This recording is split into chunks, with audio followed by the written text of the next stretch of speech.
Hi guys, we're in bhive today. Ayan, the new holds arrived last week. So we're doing a bit of route setting today.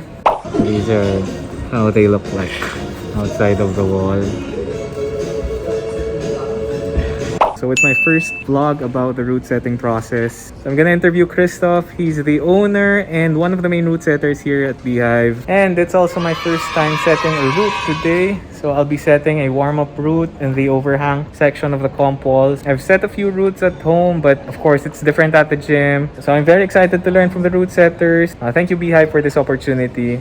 So I'm with Christoph today. He's the owner and one of the main route setters here in bhive, no? So yeah, maybe Christoph, you could introduce yourself. Okay, hi BoulderKada. I'm Christoph. I own bhive together with my wife Mika. We started 2019 right before the pandemic, and then now it's finally feels like back to normal. So we're so happy, and this is fun setting with AE, and new holds arrived today. So it's like a big day for us here. How long have you been route setting? I think I started 2010. I used to work for Art Rock. They make mostly climbing walls and had like a small department to make holds. I was the head of the climbing hold production. And then I started setting because I wanted to test the holds we made, and we made new holds and test like the texture and how the shape is.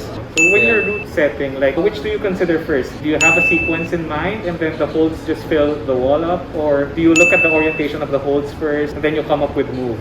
For me, it depends. So sometimes the holds are sort of the determining factor. Like you look at the holds and, you know, like together with the angle of the wall, you already kind of see what you can do. Like your options are sort of limited by the holds and the wall, right? And other times, maybe you see something on Instagram or whatever that inspired you, or you just have an idea right in the moment and it's like, oh, I want to do this move, and then you look specifically for the holds. That's when it takes a lot longer or a lot of times to set a boulder, because you're like creating one specific sequence and it needs to tweak it. For us, a lot of times we need to do like a mix. If you do specific sequence for every boulder, you're gonna be setting all day. Some boulders we just take like 15 minutes to set, and then later we just tweak it a little. And other boulders you take an hour and a half to set. I'm often inspired by like the shapes of the holds and how to make it like aesthetically pleasing with the angle of the wall. How do you like differentiate the routes for the new climbers versus the intermediate and advanced? Are the holds just harder? We have our color coding system, right?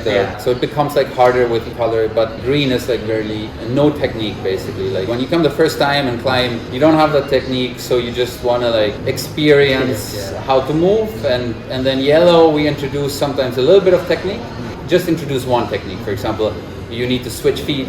And then red, it becomes a bit more challenging, where you have like more complex movement, but maybe the holds are still somewhat good. So for us, a lot of times it's finding that sweet spot of asking for like maybe one or two certain techniques. How do you maybe create boulders that are applicable to small ones and to the tall ones?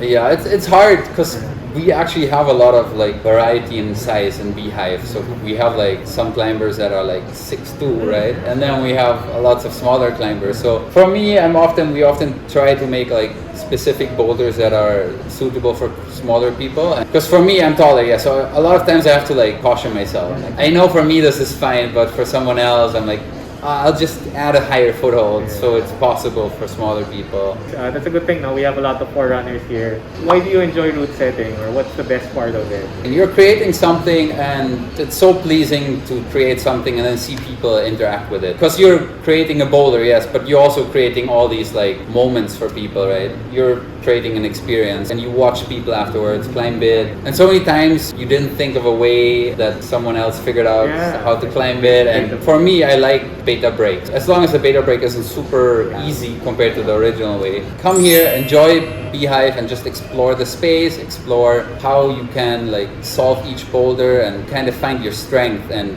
make the boulder like suit your strengths. I like that about climbing. Like you can make a boulder hard, and then people find different ways to do it because it suits their strengths, and you never thought that's possible. And we just want you to have fun here and explore creative side of climbing.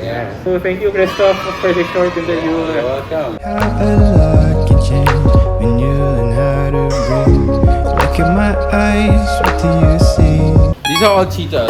The red and the black are all cheetah. Cheetah? Yeah, that's the Planet series.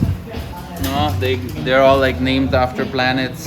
The black is sort of like an older series of cheetah. And they had this in stock and it was like on a discount. So I was like, okay, why not? It's like an older series, but it's kind of cool. I like it. And it has like a little bit dual text. It's like a little smooth here and makes for some very technical climbing, I think. I'm trying to set now a really tricky slab. Sige, Tito Buddy, itong red, ikaw nag-set na to? Oo. Ayan, anong mga moves mo dito?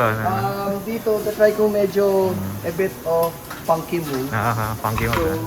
So like this, tatanong ka na got this side pull and then get the next one like this. And then from there, siguro if you're strong enough, you can jump the next one and then swing it from the other side. And then cross, and then volume. Volume na. And then from the volume, you can do too much and then last for it for the last one. Okay, thank you, Tito Buddy. You're welcome. Feels like we're only meant to be. All of my life, where have you been? Cause you're the only thing I need. The only thing I need. Basta, anong sineset mo ngayon? Black ba yan? Black. Anong mga moves plano mo? Yung intention, jump going to the paddle. Going to under feet. And then pinch. May pinch, oh. And then compression. And then both compression on the top and then dash hold. The only thing I need. Okay, so I'm going to set my own route. Anong unahin mo? Yung sequence ng moves o yung shape ng holds? Sa bayadas? Kung lalabas ba yung gusto mong move and at the same time aesthetic yung picture. So kailangan na-equalize mo talaga yung Binigay tingnan ko sa'yo. yung shape and then dun ako nagka-come up ng So tingnan mo yung angle ng board. Kailangan kung medyo nakaganon siya, nakaganon din yung Dapat yata tignan mo na dito, no? angat mo yung drill ng konti. Yan. Sige, sige.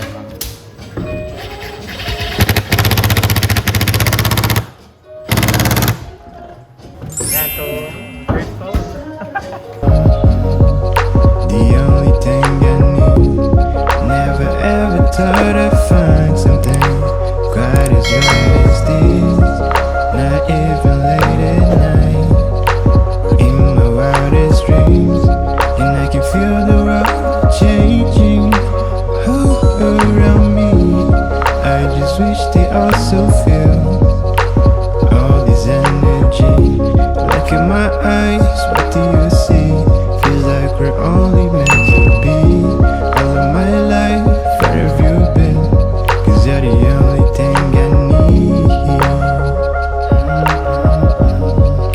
The only thing I need. Thank you so much guys for watching. If you'd like this video, please consider subscribing to this channel for more climbing content. Thank you bhive for today. Thank you to Christoph, Tito Aldwin, Tito Buddy, and to Coach Puss. Okay, so see you in my next videos. Bye!